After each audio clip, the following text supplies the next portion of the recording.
नमः। श्रीमद्भगवद्गीता अधः पञ्चदशोऽध्यायः।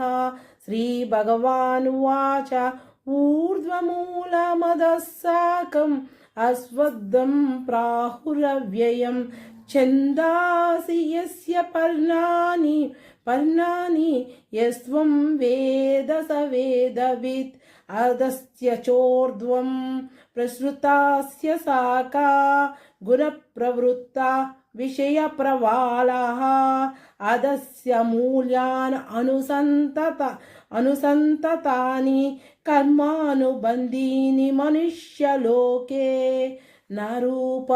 नारूपमस्येह ततोपलभ्यते नातो न चादीर्घ न च सम्प्रतिष्ठा अस्वत्थमेनं सुविरूढमूलम् असङ्गशास्त्रेण दृढे